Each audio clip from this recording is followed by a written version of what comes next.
Hello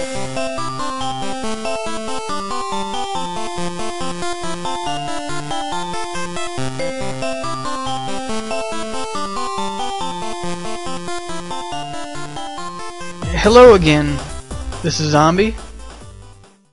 I'm doing something a little bit different today. Actually, extremely different. I'm here with my own game. It doesn't have a name. Currently, Mini RPG World, I guess. I would love to get some name ideas from you guys if you would like. If you have any good ideas. So yeah, today I'll just be working on my game a little bit. I have some ideas for what I want to work on. This is a little preview of it. I could show you.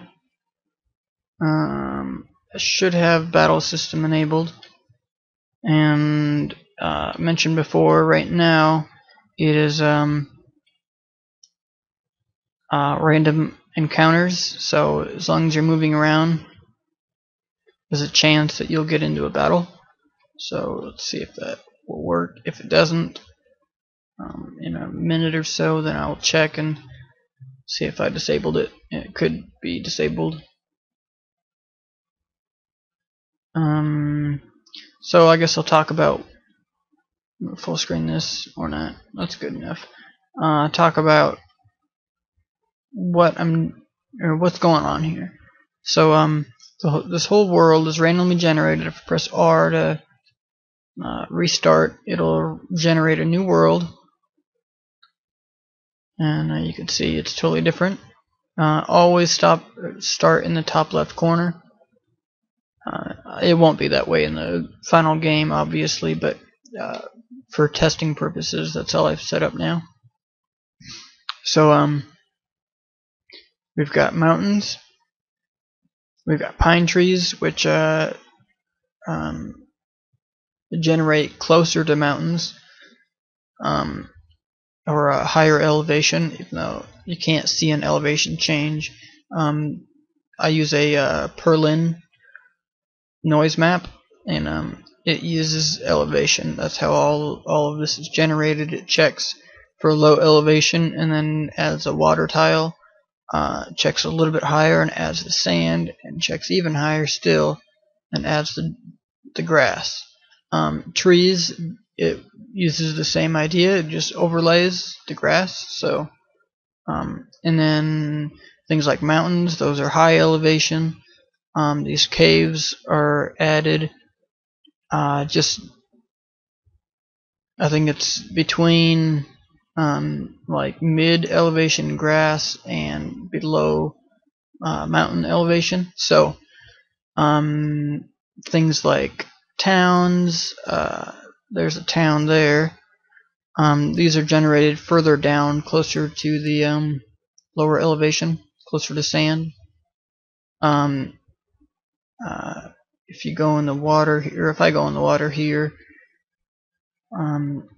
very rarely you'll be able to find a pirate ship. Here's another thing. This is a castle. It's probably going to be some sort of dungeon to explore and conquer. There's another castle. Let's see. I'll go in the water some more. So yeah, there can be a lot of water. I don't have a map set up at the moment. I probably will do that in the future. Here we go. Here's a pirate ship. So yeah, that's one of them. Or that's one other location, I guess you could say.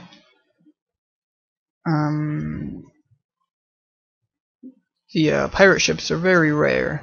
There's another one. Not like tremendously rare, but obviously they're not scattered all over the place.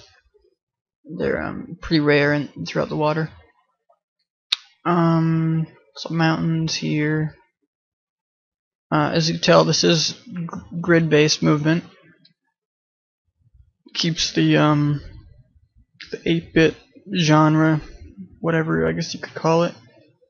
The retro feel of the game, the old school RPG feel. Um, let's see, there's another castle. There aren't any biomes yet. I don't know. Oh yeah, I forgot about this. If you hover over or walk onto a town, I'll have more options like buttons or something down here. You probably won't actually be using your mouse in this game, so it'll be arrow keys and Z and or not arrow keys. Sorry. It might set. Right now I have WASD for movement. I might also allow arrow keys, but Z, X, and C will be the main buttons, control buttons. So anyway, towns. Each town has, I think I have 10 different options, I guess 10 different variations for the descriptions. I actually didn't write these. I've got them. Oh, excuse me. I've gotten them from a website that randomly generates information, so it's really cool actually. So this town, population 140, mostly elf, some halfling, things like that. Elf and halfling. Highly doubt I'll even have that as something in the game. I'm not exactly sure what people will even look like, if I'll even have towns that you can, enter into. I'm thinking it might be something similar to Final Fantasy Tactics. If you don't know, when you enter a town, really just gives you a little pop-up menu that you can choose options from, like visit tavern or visit weapons shop, stuff like that. That could definitely be the way that'll go. Just to keep this game not too big but small, still very interactive, and something that I can whip up quickly and get new builds out quite often, hopefully. So most of the buildings are constructed from living trees. That's another thing. That's not true at all. If I were to go into the town, I don't have a tile set or anything made. These are all of the graphics that I've made for the game so far. And as you can see, I don't have any town tile sets or anything like that. So probably won't either, just because it takes a lot of time to draw these different tile sets. I'd have to have a tile set for the towns, I'd have to have a tile set for caves, tile set for the castles, and towers. Oh, and the pirate ships. Pirate ships would be very difficult, so I don't know. You haven't seen the tower yet. Look, they're pretty rare. Let's see if I can find one. Let's see. Doesn't look like there's one on this island. So I'll come out this direction.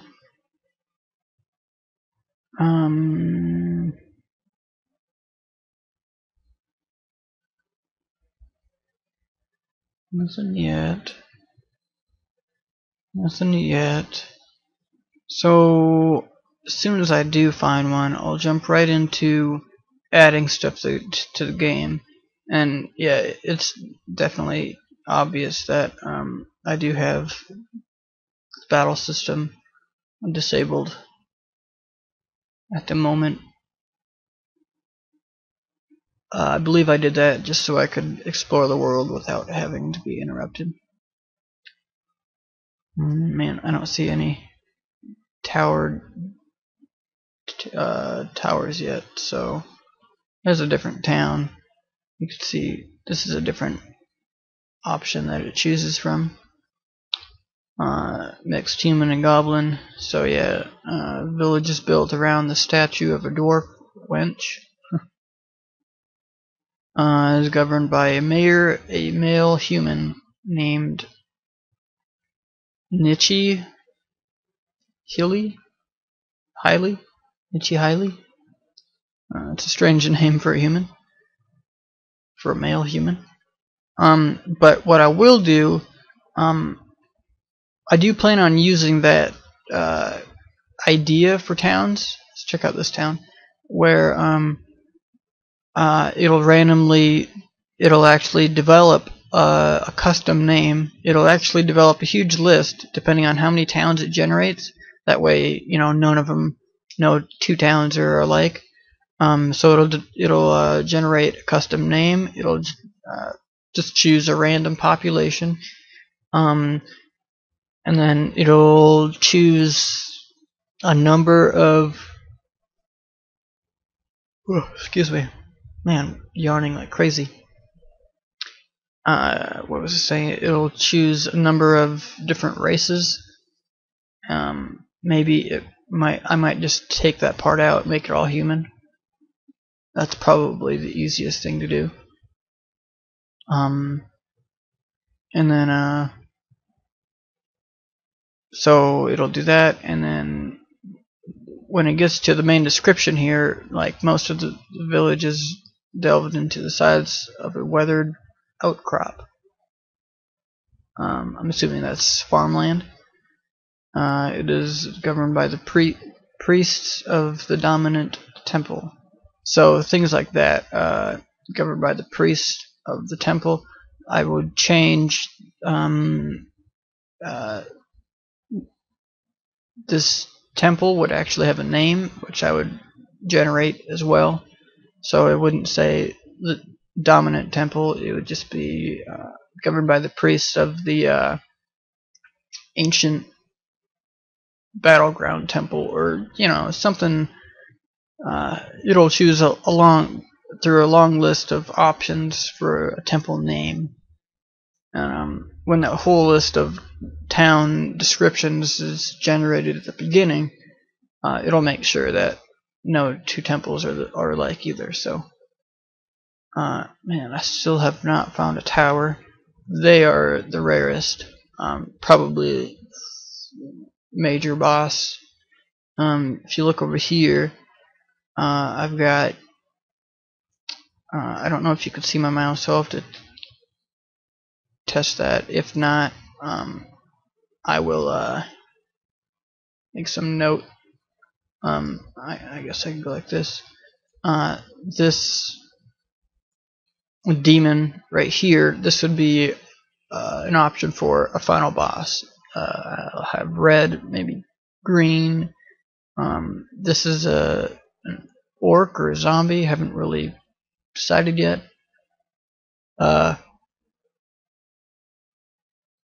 got things like a bird, a cat, a dog.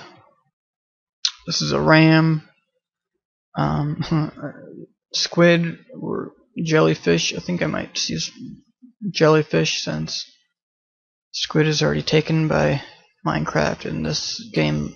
It's nothing like Minecraft, but people might get confused or believe it is because of the tiles it uses or the terrain style. So I got slimes, bats, there's the demon, some kind of mage, floating eyeball, seahorse, big ass fish, skeleton, and this is you, this is the player. These two sprites here, these are for the battle system. Here's the tower that I'm looking for.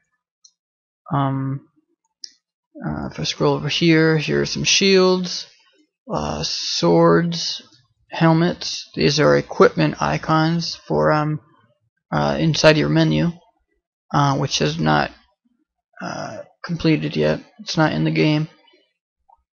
These helmets are what they look like while they're equipped to your player here, so that's pretty cool. This is what your character could look like in the battle system. I have the weapons in, and shield. I have it so it's in front of the player when they. It looks like this. Actually, if I go down here, it looks like this when you defend in the battle system. So it's pretty cool looking. This is the attack animation. It's very plain, but that's okay.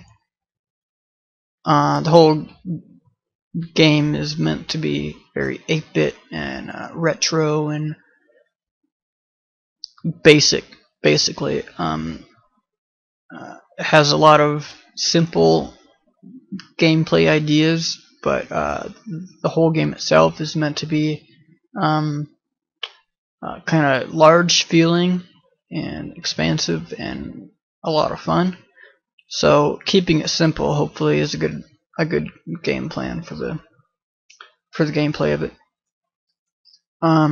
So this is the battle system. I'll actually, if there isn't a tower right here, then, or whether or not there is, I'll exit and then re-enable the battle system. Show you guys that it show it to you guys in action. So let's do that real quick. Come over here, players, step event. Now, I don't expect you to understand any of this. I've got some notes in here. Let's see. I'm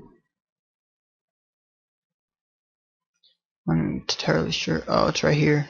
Oh, okay. So what this is, if it's just checking if my X is not at the target X, that's XT.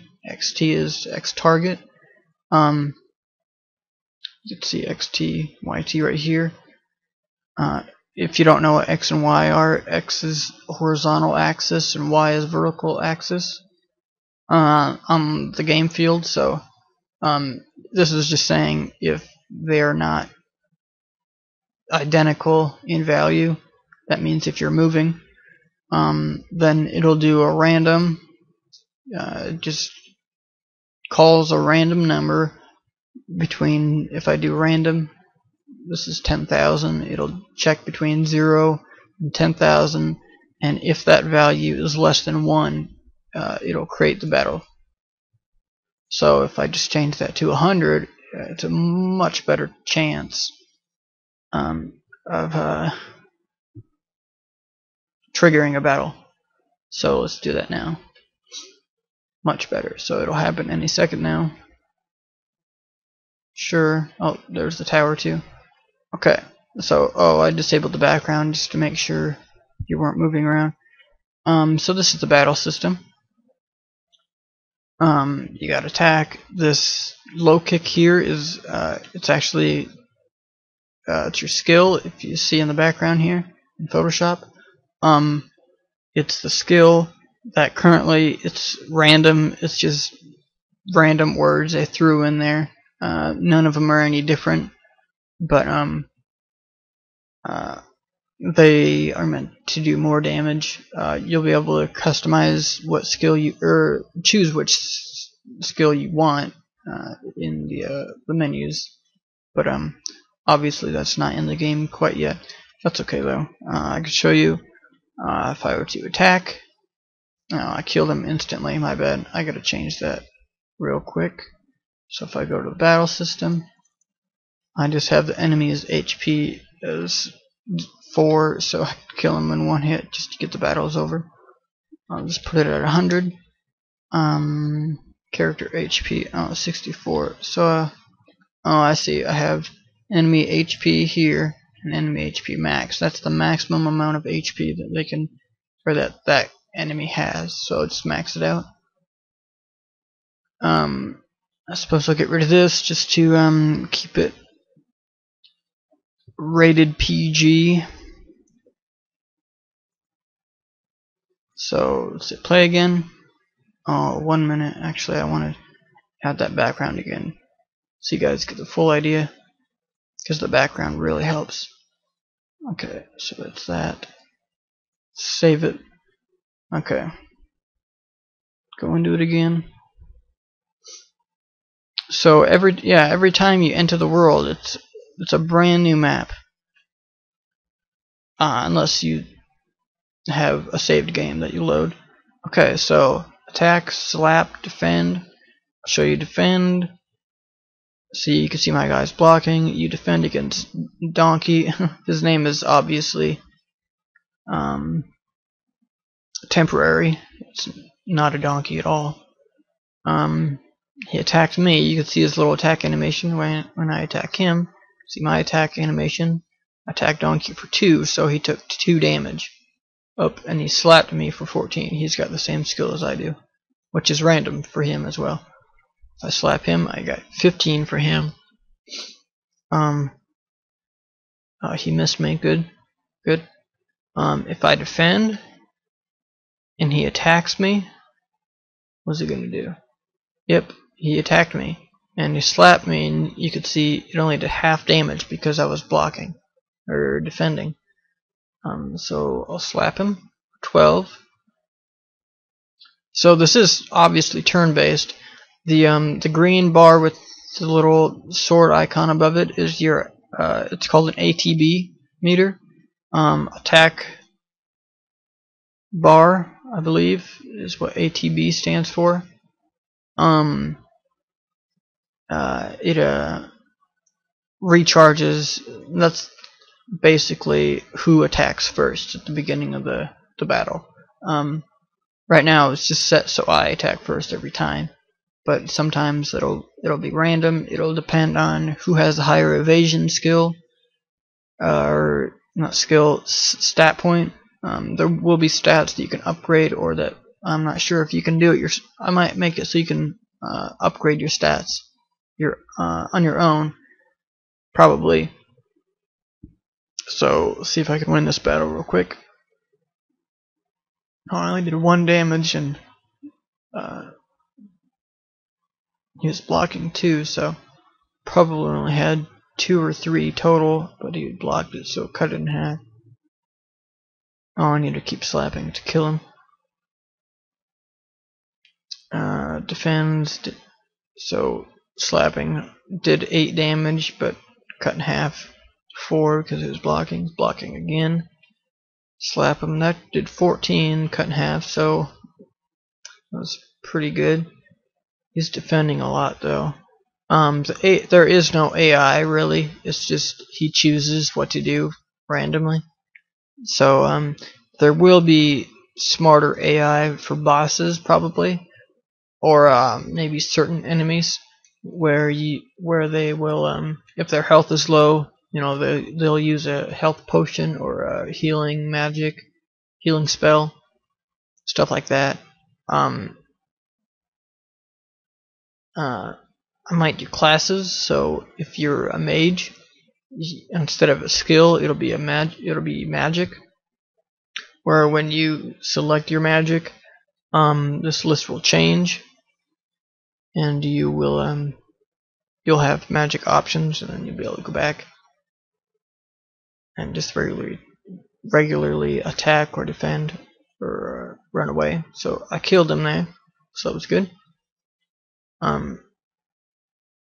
I also have it, if you see in the background in Photoshop here, I've got a water background, and a water enemy. So if you're walking around in the water, obviously when you go into a battle, you'll have the water background and you'll fight one of these water enemies. And if you're on sand, you might fight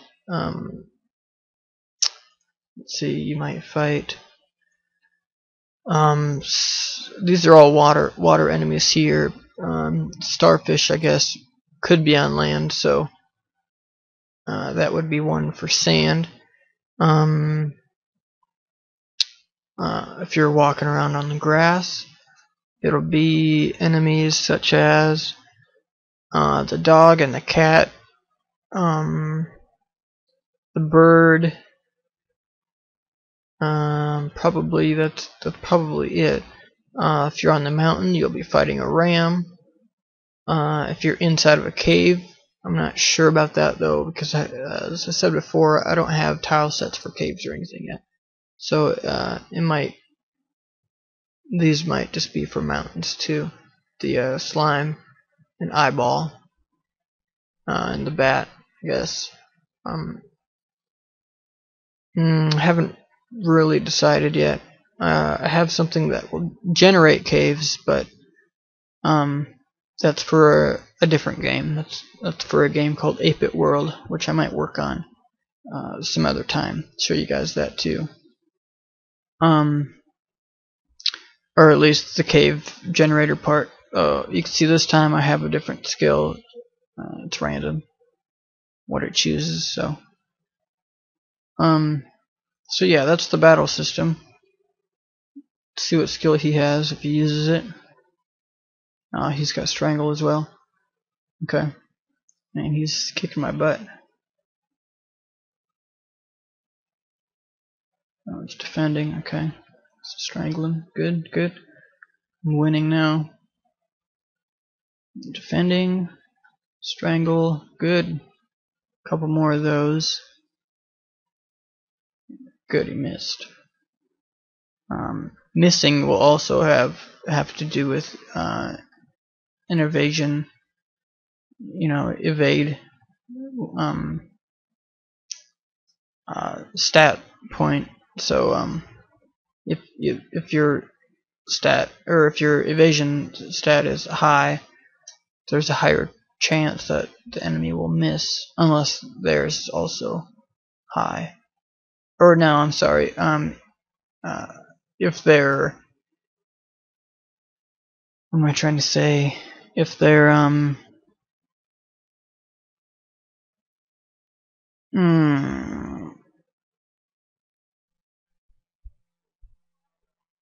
if your evasion skill is high, there's a higher chance they'll miss. But if their accuracy or what's another one of those words or skills? Dexterity. I know that's a pretty common skill in games. Dexterity has to do with accuracy and speed, that kind of stuff. So, or I guess agility would have to do with it too. Well, maybe not agility. Agility really doesn't, or really shouldn't affect your aim. So, just how fast you can attack, or maybe your total damage will increase a little bit. So yeah, I guess that's just about it to show you for there. Let's see how long this video is. Oh man, it's already half an hour long. Yep, so I guess I'll end it there. I really didn't do a whole lot. I showed you the game, showed you the battle system. I may continue recording right after this, so stick around for another episode. And in that, I will be working on adding skills and stats for the player. I may make the whole list of enemies. Along with enemies, each one will have random stats depending on their randomly chosen level. So yeah, that's about it for now. Thanks for watching, and hope to see you next time.